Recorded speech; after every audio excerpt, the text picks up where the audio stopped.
안녕하세요 선생님들. 저는 충북여자중학교 중학교 2학년 국어를 가르치고 있는 교사 정조일입니다. 네, 먼저 이렇게 영상으로나마 선생님들께 인사를 드리게 되어 너무 반갑고요. 저 같은 경우는 그 수업 나눔 축제에서 여러 선생님들의 그 수업에 대한 노하우들을 좀 전수받고 또 조언을 듣고자 해서 영상을 올리게 되었습니다. 특별히 잘한 것은 없는데요. 저 같은 경우는 1학기 때 원격 수업이 시작되면서 아이들을 이제 수업에 동기 유발을 하기 위해서 노력했던 것들을 조금 나눠보고자 부끄럽지만 수업을 올리게 되었습니다. 그래서 제 수업 이 영상의 주제는 이렇게 잡았습니다. 원격 수업 동기 유발 도전기. 네, 이러면 볼까 싶어서 이게 부제. 이러면 볼까 싶어서 아이들이 이제 수업을 과연 볼까 단방향 수업을 저희는 진행을 했었거든요. 저희 학교에서는. 근데 과연 볼까라는 고민이 있었고 그리고 보게 만들어야겠다라는 게 저의 이제 사명 아닌 사명이 되었는데 그러기 위해서 좀 재밌는 수업을 만들어 보자. 아이들이 볼 수 있는 컨텐츠들을 만들어 보자라는 게 고민이었습니다. 먼저 이제 첫 번째로 영상을 제작했던 방법들을 말씀드리고 나서 이제 수업을 한 3가지 정도 동기유발을 어떻게 했었는지에 대한 간단한 소개들을 좀 드리고 마치려고 하는데요. 먼저 영상 제작 방법은 별다르진 않습니다. 선생님들 많이 사용하시고 계시는 줌을 좀 사용해서 화면을 좀 녹화했고요. 그러면 이제 모니터 화면에 나오는 것들, 컴퓨터에 나오는 화면들을 녹화할 수 있고 또 이제 PPT나 전자교과서 등을 활용해서 수업을 많이 했었습니다. 그래서 이 영상들을 편집할 때는 모바비라는 영상 편집 프로그램이 있었는데요. 이거는 제가 유료로 예전에 구매를 10만 원을 주고 해놓은 게 있어가지고 이걸 자주 좀 사용을 했습니다. 뭐 다른 영상 편집 프로그램도 더 좋은 것들이 많고 영상을 제작하는 방법들은 다른 선생님들의 노하우가 더 많이 있으신 걸로 알고 있습니다. 그렇게 제작을 해서 단방향 수업을 올렸었습니다. 이제 직접 이제 본격적으로 소개할 의미 있었던 수업 사례들은 이제 3가지 정도가 있었는데요. 저 같은 경우는 아까 말씀드렸다시피 천재 노미숙 교과서 2학년 교과서를 사용을 했었는데요. 대단원 1이 제목이 이랬습니다. 그 문학의 눈 되어 있는데 소단원 1이 시의 목소리, 소단원 2가 이야기 속 시선 이래가지고 작품 속에서 말하는 이에 대한 이해를 하는 수업들이었습니다. 그래서 이 수업에서 이제 소단원 1은 시의 목소리라고 해서 시에서 말하는 이 화자의 개념을 좀 배우는 것이고 소단원 2 이야기 속 시선은 이제 작품 속 서술자, 소설 속 서술자에 대해서 배우는 내용이었습니다. 그래서 제가 오늘 보여드릴 것은 이제 시의 목소리에서는 2작품이 나왔는데 엄마 걱정 기영도 작품하고 백석의 고향이 나왔고 이야기 속 시선에서는 동백꽃, 김유정의 동백꽃이 나왔는데 요 3가지 작품들을 동기유발하기 위해서 어떻게 좀 진행했고 수업이 진행되었는지 간단하게 보여드리겠습니다. 먼저 첫 번째 그 시적 화자의 목소리를 이해하기 위해서 그 엄마 걱정 기영도 이전에 동기유발로서 이건 만들었던 영상이었는데요. 시적 화자의 개념을 이해하기 위해서 화자는 이제 작가가 창조한 작품 속 인물로서 분명히 작가와는 차이가 있다, 다른 특징이 있다는 걸 분명하게 좀 각인시켜주고 싶었습니다. 그래서 김소월의 작품을 좀 가져왔어요. 진달래꽃하고 진달래꽃이랑 이제 엄마야 누나를 가지고선 노래로 좀 들려주면서 시적 화자가 과연 누구인지 어떻게 다른지를 좀 파악하면서 작가와는 분명히 다른 시적 화자라는 개념은 좀 가상의 인물, 가공된 인물들이구나라는 걸 보여주려고 수업을 진행했습니다. 이 영상 보여드리면서 첫 번째 수업을 소개하는 것으로 마치겠습니다. 네, 영상 보시죠. 자, 교과서에는 없는 내용입니다. 여러분들 눈으로만 한번 보시고 이해하면 될 것 같아요. 이 시 선생님 필기해야 돼요? 필기하지 않으셔도 됩니다.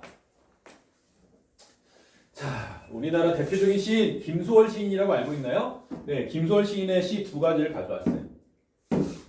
하나는 엄마야 누나야, 하나는 진달래꽃. 작가는 누구죠? 방금 이야기한 것처럼 이 김소월 시인이에요. 김소월, 작가 김소월 시인. 자, 1902년생입니다. 1902년생이에요. 근데 엄마야 누나야는 언제 지었냐면 1922년에 지었습니다. 1922년 작품이에요. 성인이네? 그쵸? 성인이 되어서 지은 작품이에요. 근데 엄마야 누나야와 진달래꽃은 김소월 작가가 그대로 자신의 모습을 그대로 투영해서 노래한 것 같진 않아요. 엄마야 누나에 들어가 있는 시적 화자는 성인 남자의 모습으로 보기는 좀 어려운 부분이 있어요. 이따 한번 시를 한번 들어보면서 해볼게요. 진달래꽃도 김소월 작가라는 성인 남자가 이 시에 들어가서 이야기한다고 보기는 어려워. 다른 가상의 인물을 내세울 것 같은 느낌이 시에서 빡 오는 겁니다. 이거 되게 중요한 개념이에요. 그래서 작가가 어떠한 가상의 인물, 시적 화자, 시에서 말하는 일을 엄마야 누나야에서 창조하고 또 마찬가지로 진달래꽃에서도 창조하고 있는데 그 인물이 시적 화자가 여기서도 좀 다르고 여기서도 좀 달라요.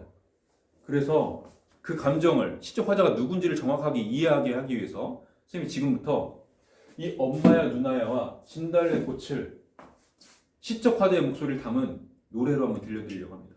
기대하시고. 자, 그러면 선생님이 한번 시적 화자를 설정하고 이야기를 해볼게요. 엄마야 누나야 같은 경우는 지금 가사를 보면 엄마야 누나야, 그래서 어린 남성 화자가 이야기하는 듯한, 어린아이가 이야기하는 듯한 느낌을 줍니다. 그래서 강변에 살자, 전원에서 시골에서 살고 싶은 마음을 노래하고 있어요. 그래서 실제로 김소월 남성 화자, 성인 화자가 이야기하는 것이 아니라 어린아이의 목소리로 시를 낭송하고 장면을 상상해 주셔야 됩니다. 그래서 한번 노래를, 엄마야 누나야라는 노래가 있는데 한번 선생님이 이 노래를 어린아이 뭐 초등학교 초등학교 1학년 정도 또는 7살 아이가 전원에서 살고 싶어하는 마음을 노래한다고 생각하고 한번 노래를 불러볼게요. 원래 이런 곡이 있어요. 좀 구슬픈데. 엄마야 누나야 강변 살자 들에는 반짝이는 그 모래빛 뒷문 밖에는 갈잎의 노래 엄마야 누나야 강변 살자 뭐 이런 노래. 그래서 정말 강변에서 자연에서 살고 싶어요 하는 어린 남성 화자의 목소리가 들리는 듯합니다. 그 다음 요거 볼게요. 진달래꽃은 김소월의 시 잘 알고 있을 것 같은데 보면은 이별의 상황을 전제하고 있습니다. 나보기가 역겨워 가실 때에는 말없이 고이분에 들이오리다. 자, 내가 너무 싫어서 떠나는 님에게 이 시를 바치고 있어요. 내가 미워서 간다면, 역겨워서 간다면 당신을 보내드리겠어요. 심지어 영변의 약산 진달래꽃을 따다가 당신 가시는 길에다가 뿌려드릴게요. 이별하고 있지만 슬프지 않은 슬픔의 마음을 내색하지 않고 인내하는, 감내하는 우리 전통적인 여성상이 좀 드러나 있어요. 그러니까 여기에 시적 화자는 김소월이라는 남성 화자가 아니라 진달래꽃에서 새롭게 창조된 여성 화자, 이별 중인 여성 화자의 모습이 그려지고 있다는 거예요. 그래서 작가와 시적 화자는 동일한 인물이 아니라는 걸 이야기하고 싶은 겁니다. 한번 그러면 선생님이 노래로 여성 시적 화자의 그 이별의 슬픔을 그려보면서 한번 노래를 해볼게요. 먼저 이 곡은 마야의 진달래꽃이라는 곡인데요. 이게 조금 마야가 약간 락 분위기의 밴드 보컬이라서 좀 세게 불렀어요. 그래서 원곡과는 다르게 선생님이 여성 화자의 목소리를 내면서 해보겠습니다. 원곡은 이래요. 뭐 느낌만 나무가 역겨워 가실 때에는 말없이 우리 보내드리오리다. 영변의 약산 진달래꽃 나는 따라가실 길에 뿌리오리다. 뭐 이런 식인데 이거 원곡은 좀 세니까 여성 화자의 목소리를 생각하고 한번 해볼게요. 이별의 상황이야. 나보기가 역겨워 가실 때에는 말없이 고이 보내드리오리다. 영변의 약산 진달래꽃 아름 따라 가실 길에 뿌리오리다. 가시는 걸음 놓인 그 꽃을 사뿐히 주려 밟고 가시옵소서. 나보기가 역겨워 가실 때에는 죽어도 아니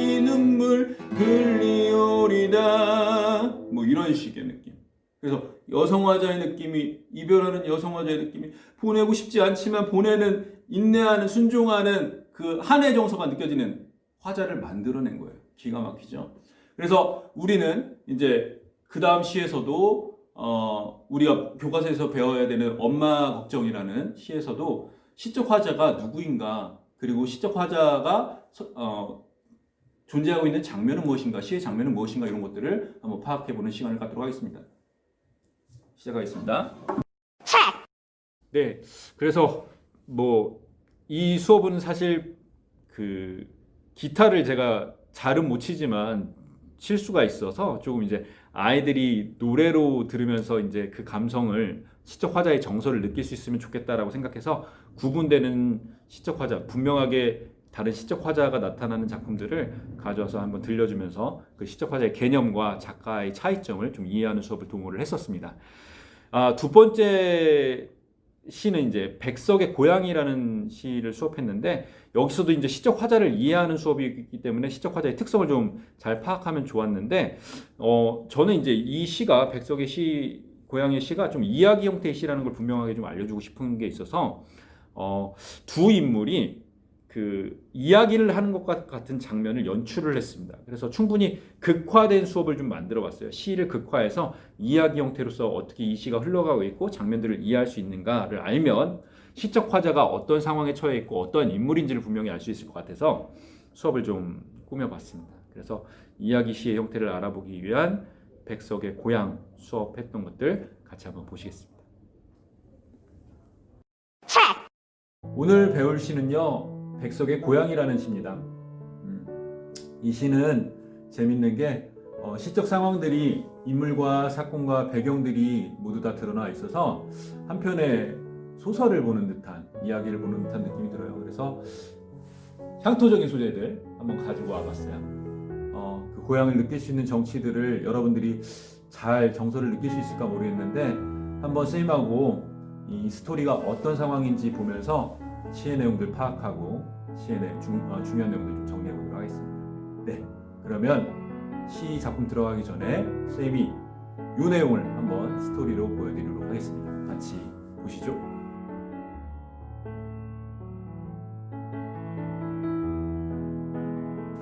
나는 북관에 혼자 알아 누워서 어느 아침 의원을 뵈었다. 의원은 열애와 같은 상을 하고 관공의 수염을 드리워서 먼 옛적 어느 나라 신선 같은데 새끼 손톱 길게 돋은 손을 내어 묵묵하니 한참 맥을 짚더니 문득 물어 고향이 어디냐 한다. 자네 고향은 어딘가? 예, 평안도 정주입니다. 평안도 정주. 아하, 복덕이랑 고향이 같구먼. 아유 어르신, 복덕이 아저씨를 아세요?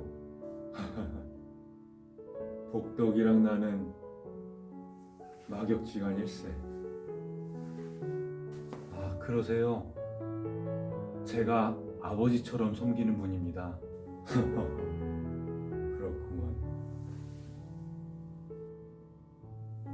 손길은 따스하고 부드러워 고향도 아버지도 아버지의 친구도 다 있었다. 네, 마지막 수업을 이제 소개해 드리려고 하는데요. 마지막 수업 영상은 동백꽃에 나온 인물의 속마음을 좀 이해하는 수업을 좀 진행했습니다. 이 수업의 의도는 수업에서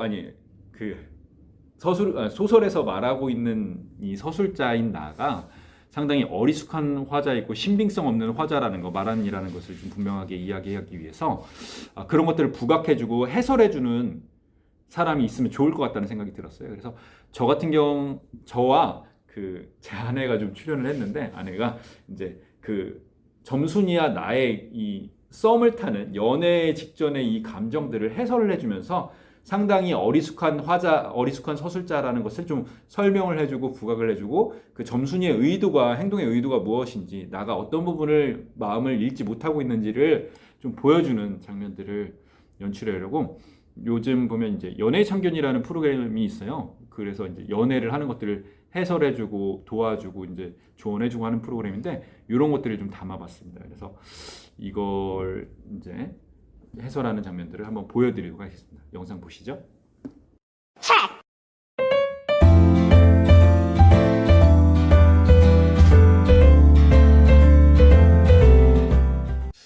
여러분 안녕하세요. 조일쌤과 함께하는 감성국어 시간입니다.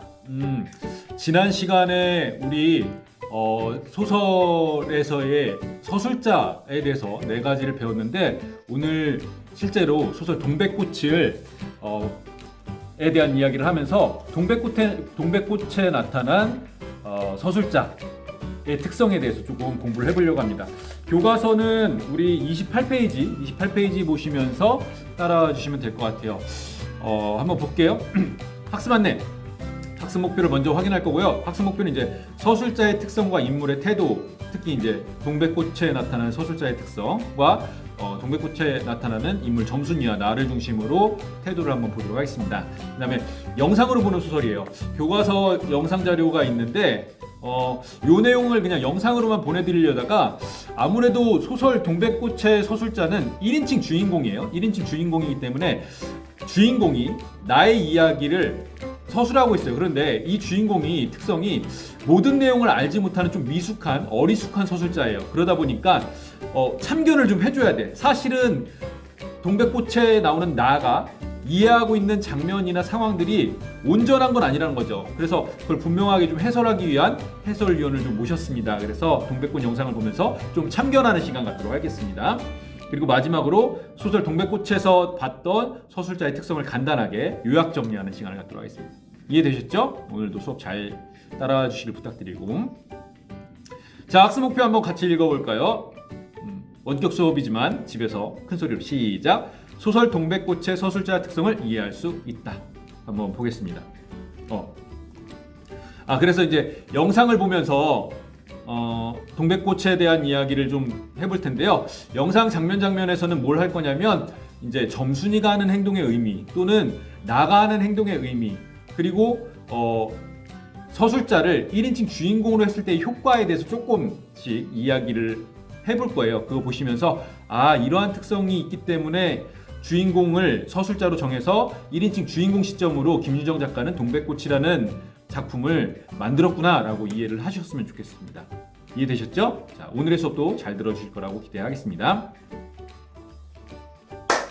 네, 이제 동백꽃 소설을 이제 친구들하고 같이 한번 들어볼 텐데, 애니메이션으로 한번 볼 텐데, 보기 전에 지난 시간에 우리가 서술자에 대해서 배웠잖아요. 그래서 서술자 중에서 여기는 먼저 이야기를 하자면 1인칭 주인공 시점을 가지고 있어요. 근데 주인공이 나이가 조금 어려요. 그렇다 보니까 이 소설의 묘미가 있는 부분이 있는데, 나이가 어리다 보니까 이 등장인물 간에 일어나는 상황들을 정확하게 파악하지 못하고 좀 어리숙하게 전달하는 부분들이 있어요. 이런 걸 여러분들하고 같이 좀 알아봤으면 좋았을 텐데 그렇지 못해가지고 이제 그 독자 입장에서 이 어리숙함을 즐겁게 보면서 한번 해설하는 시간을 가졌으면 좋겠다는 생각을 했어요. 그래서 이제 나와 점순이가 나올 텐데 그 행동들에 대해서 우리가 한번 연애의 참견이라는 프로그램처럼 좀 참견을 해주면서 행동하는 것들이 정말 어떠한 의도를 가지고 있는지 또 잘하고 있는지 좀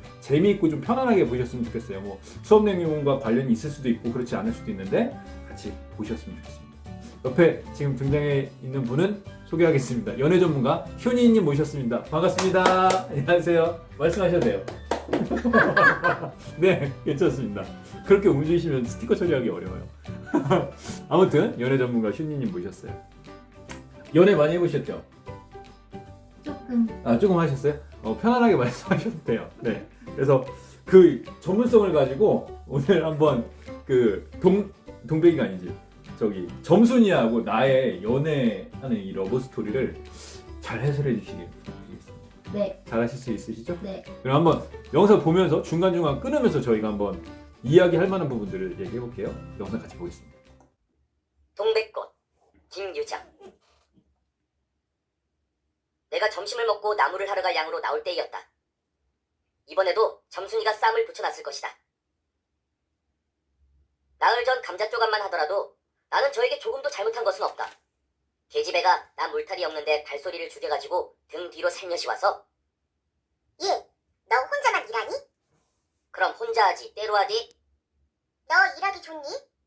한여름이나 되거든 하지 벌써 울타리를 하니? 잔소리를 두루 늘어놓다가 남이 들을까봐 손으로 입을 틀어막고는 그 속에서 깔깔댄다. 게다가 조금 뒤에는 제 집게를 할금할금 돌아다 보더니 행주치마에 속으로 꼈던 다른 손을 뽑아서 나의 턱 밑으로 불쑥 내미는 것이다. 언제 구웠는지 아직도 더운 김이 획 끼치는 굵은 감자 3개가 손에 뿌듯이 쥐었다. 너 집엔 이거 없지? 이 점순이가 지금 하는 행동이 네. 어떤 의도인 것 같으세요, 효니님?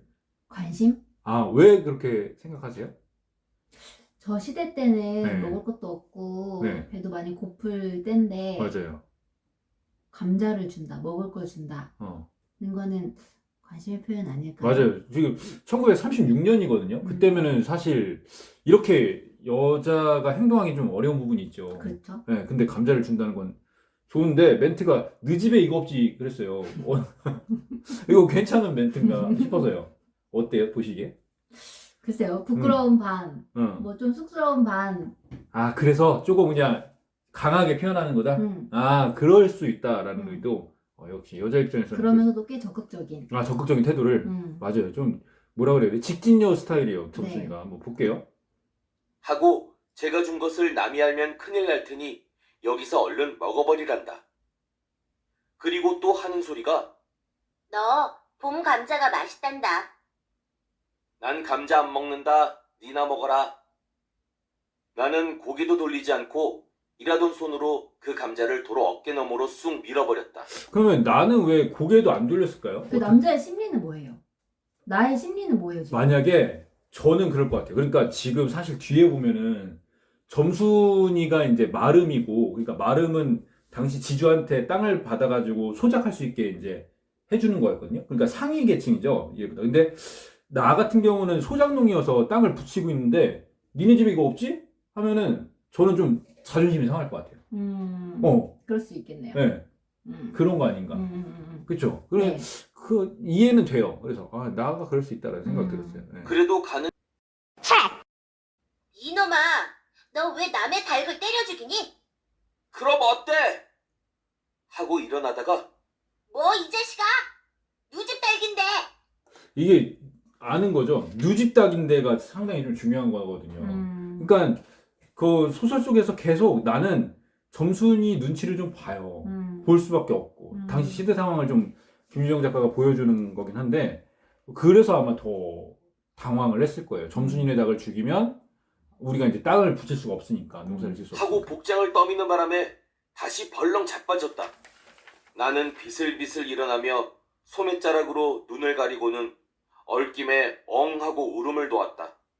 그러다 점순이가 앞으로 다가와서 그럼 너 이다음부턴 안 그럴 터냐? 요게 재밌어요. 너 이... 왜 웃으셨어요? 점순이가. 점순이 저거. 진짜 점순이. 고단수네요. 단수가 장난 아니죠. 와우. 그런 큰 그림이 있었네. 큰 그림이 점순이 다 계획이 있었죠. 점순이 다 계획이 있었어. 넌 다 계획이 있구나. 다 계획이 있었어. 이다음부터 안 그럴 거냐라고 하거든요. 뭘 얘기하는 걸까요? 너 이제부터 나한테 잘할 거지? 그렇지. 잘할 거지의 의미가.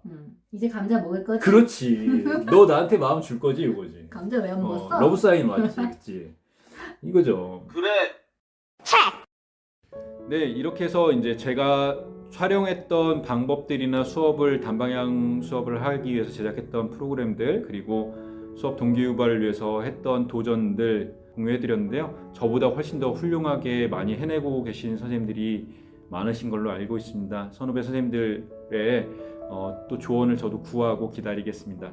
영상 부끄러운 영상 이렇게까지 시청해 주셔서 너무 감사드리고요. 또 직접 뵈지 못했지만 이렇게 뵐 수 있어서 너무 반갑고 감사했습니다. 이상으로 마치도록 하겠습니다. 감사합니다.